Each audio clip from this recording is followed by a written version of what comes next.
বাস্তবায়ন, দক্ষতা ও নির্বাচন ইশতেহার পূরণের কথা মাথায় রেখেই দেয়া হয়েছে বড় এডিপি। এনইসি সভা শেষে এই কথা বলেন অর্থ ও পরিকল্পনা মন্ত্রী আমির খসরু মাহমুদ চৌধুরী।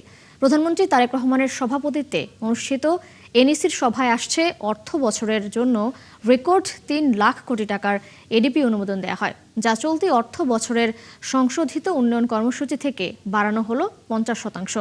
অর্থমন্ত্রী জানান, সততার সাথে প্রকল্প বাস্তবায়নে প্রতিজ্ঞ বর্তমান সরকার, যা কেবল অবকাঠামো নয় বরং অর্থ সামাজিক উন্নয়নেও বড় ভূমিকা রাখবে। জানান, প্রয়োজনের কথা মাথায় রেখে শিক্ষা ও স্বাস্থ্য খাতে বেশি বরাদ্দ দেওয়া হয়েছে। এ সময় প্রকল্প পরিচালক নিয়োগে নতুন কাঠামো প্রণয়নের কথাও বলেন আমির খসরু মাহমুদ চৌধুরী।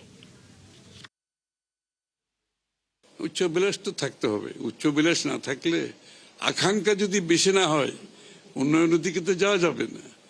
আর বিশেষ করে বিগত দিনের দেশ যতটুকু পিছিয়েছে সেখান থেকে স্যালভেজ করে সামনের দিকে যেতে হলে আপনাকে তো বিনিয়োগ করতে হবে।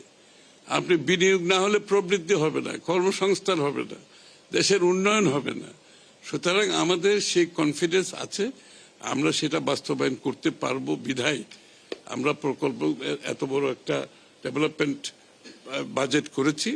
আশা করি সকলের সহযোগিতায়, সততার মাধ্যমে, প্রফেশনালিজমের মাধ্যমে এটা করা সম্ভব।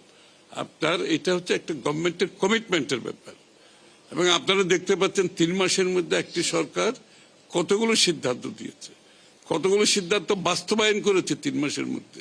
সুতরাং বুঝতেই পাচ্ছেন যে আমাদের প্রজেক্ট শুধু নেওয়া তো বড় কথা না, এটা বাস্তবায়নের পিছনে যে চিন্তা সেটাকে মাথায় রেখে আমরা প্রজেক্টগুলো করছি।